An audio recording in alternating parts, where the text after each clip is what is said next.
আমরা উলামায়ে কেরাম বারবার বলছি যে মাজারে গিয়ে সাজদা করা চলবে না।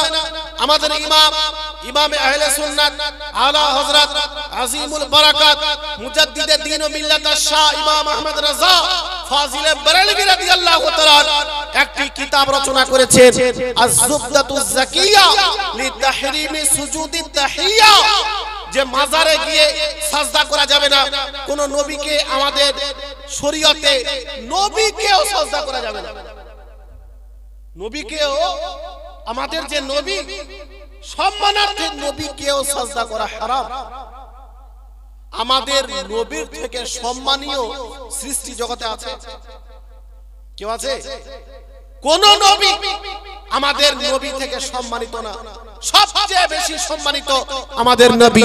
কিন্তু যখন সাহাবায়ে কেরাম আরজ করলেন ইয়া রাসূলুল্লাহ তাসজুদু লাকাল বাহাইম, ইয়া রাসূলুল্লাহ আপনাকে আল্লাহ পাক সমস্ত নবীদের সরদার করে পাঠিয়েছেন, সমস্ত নবীগণের সরদার করেছেন, সমস্ত রাসূলগণের সরদার করেছেন, আপনাকে জানোয়ার পর্যন্ত সাজদা করে, উট আপনাকে সাজদা করে। তার মানে আমরা তো মানুষ, আমরা বেশি হক রাখি আপনাকে সাজদা করার। জানোয়ার যদি সাজদা করতে পারে তো আমরা তো বেশি হক রাখি। নবী পাক বলে দিলেন না না, আমাকেও সাজদা করা চলবে না।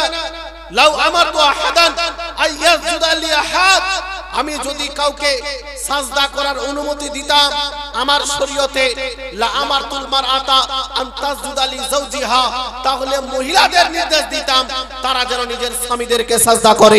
কিন্তু আমার শরীয়তে কোন নবীকেও সম্মানার্থে সাজদা করা চলবে না, এই জন্য এই আদেশ আমি দিলাম না। যদি জায়েজ হতো তো মহিলাকে আদেশ দিতাম স্বামীকে সাজদা করো, স্বামীর এত সম্মান মর্যাদা। কিন্তু আমার শরীয়তে সাজদা করা আল্লাহ ছাড়া কাউকে জায়েজ নেই, এই জন্য আমাকেও সাজদা করতে পারবে না। যেখানে নবীকে সাজদা করা যাবে না, পীরকে যাবে? কোন মাজারে গিয়ে করা যাবে? তো আজ আমাদের অনেক সুন্নি ভাই মাজারে গিয়ে সাজদা করছে, আর বদনাম হচ্ছে সুন্নি জামাতের, যে সুন্নি জামাতের লোকেরা মাজার পূজা করে, এরা মাজারে গিয়ে সাজদা করে। এজন্য কেউ এই ভুল করবেন না।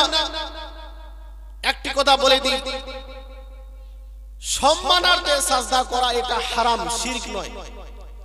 আজ কিছু অশিক্ষিত শায়েখ বেরিয়েছে যারা শিরক কোনটা ওটাও বোঝে না, বিদআত কোনটা ওটাও বোঝে না। ওই নিজের বাপের শরীয়ত মনে করে, যেটাকে চায় শিরক বলে দেয়, যেটাকে চায় বিদআত বলে দেয়। আপনাকে বলি, মাজারে গিয়ে সাজদা করা সম্মানার্থে এটা হারাম, এটা শিরক নয়। যদি কেউ সম্মানার্থে সাজদা করে হারাম কাজ করবে, গুনাহগার হবে, কিন্তু মুশরিক হবে না, ইসলাম থেকে বের হবে না। কেন না? যদি সম্মানার্থে সাজদা করা শিরক হয় তো পূর্বের শরীয়তগুলোতে সম্মানার্থে সাজদা করা জায়েজ আছে, জায়েজ ছিল, এটা কোরআনের মধ্যে আছে। ইউসুফ নবীকে উনার ভাইরা সাজদা করেছেন, পবিত্র কোরআনের মধ্যে আছে সূরা ইউসুফ, উনাকে সাজদা করেছেন, তো এটা উনার শরীয়তে জায়েজ ছিল সম্মানার্থে সাজদা, আমাদের শেষ নবীর শরীয়তে না। তো যদি এটা শিরক হতো, তো শিরক সর্বদা শিরকই থাকে, শিরক কোনো সময় পরিবর্তন হয় না। হালাল হারাম হতে পারে, কোন নবীর শরীয়তে কোন জিনিস হালাল ওটা হারাম হতে পারে, কোন জিনিস হারাম অন্য শরীয়তে হালাল হতে পারে, কিন্তু শিরক কোনদিন হালাল হয় না। যদি আপনি সম্মানার্থে সাজদা করাকে শিরক বলেন, তার মানে এক সময় শিরক করা জায়েজ ছিল। হ্যাঁ, আল্লাহ পাক ফেরেশতাদেরকে শিরক করার আদেশ দিয়েছেন যে আদমকে সাজদা করো, নাউজুবিল্লাহ। তার মানে বোঝা গেল যে শিরক কোনদিন পরিবর্তন হয় না, ওটা শিরকই থাকে। এই জন্য সম্মানার্থে সাজদা এটা হলো হারাম, শিরক নয়। আর যারা ভুলে সাজদা করে এরা হারাম করে, এদেরকে মুশরিক বলা যাবে না। যারা মুশরিক বলবে তারা চরম পর্যায়ের অপরাধ করবে, কেননা শিরক করলে একজন মানুষ ইসলাম থেকে বেরিয়ে যায়। কি হয়ে যায়? ইসলাম থেকে বের হয়। আর হারাম কাজ করলে ইসলামই থাকে, বের হয় না। নামাজ ত্যাগ করা এটা হারাম, তার মানে ইসলাম থেকে বের হবে এমন কোনো কথা না, ইসলামের মধ্যেই থাকবে, মুসলমান কিন্তু গুনাহগার। তো এইজন্য বলি যে এটা সম্মানার্থে সাজদা, হারাম, শিরক নয়। যদি কেউ আল্লাহ মনে করে সাজদা করে, ইবাদতের উদ্দেশ্যে মাজারে গিয়ে সাজদা করে, তাহলে এটা শিরক হবে। যে আরেকজন আল্লাহ বানিয়ে নিল, নাউজুবিল্লাহ, আল্লাহ ছাড়া আরো একজন আল্লাহ মেনে নিয়েছে, এটা শিরক হবে।